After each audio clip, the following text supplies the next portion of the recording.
خبر شامل کرتے ہیں شہر قائد سے، جہاں کراچی سے ہمارے نمائندے جاوید محمود ارائن کی رپورٹ کے مطابق آج 28 اگست بروز بدھ کو تاجر برادری کی جانب سے احتجاج کی کال دی گئی تھی۔ تاجر برادری کی جانب سے ہڑتال کی کال پر آج کراچی بھر میں کاروباری مراکز بند ہیں، جبکہ ٹریفک بھی روڈ پر نہ ہونے کے برابر ہے۔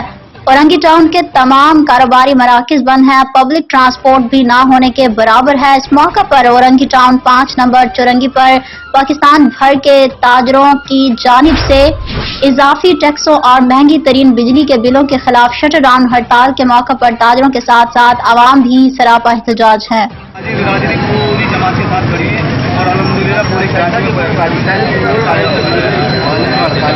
جی مہنگائی کے حوالے سے آپ کی جو ہے مہنگائی کے حوالے سے اپنے ایڈوانس ٹیکس گورنمنٹ نے لگایا اس کے حوالے سے ہڑتال کر رہی ہے۔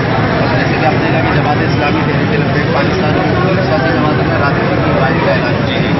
یہ اتنا بوجھ ڈالا جا رہا ہے تاجر برادری میں، اس کا لازمی اثر پڑے گا عوام کے اوپر۔ کاروبار نہیں ہے اس حوالے سے واقعی میں کاروبار نہیں ہے، کاروبار کی کاروبار ہوگا تو بندہ کچھ کرے گا نا انشاءاللہ تعالیٰ۔ جیسے بنگلہ دیش میں عوام نکلی ہے نا، اگر یہ عوام کینیا میں جیسے نکلی ہے، اور اللہ تمہارا بھلا کرے ایک ملک ممالک اور اس کا میرے کو نام یاد نہیں آ رہا ہے، بنگلہ دیش کا تو آ گیا سر۔ بنگلہ دیش میں ہم بنگلہ دیش کی مشاہد لے رہے ہیں بس۔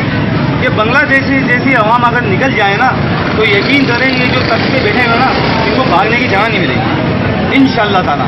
عوام ساتھ دے دیں اور یہ جو ہے نا، یہ جو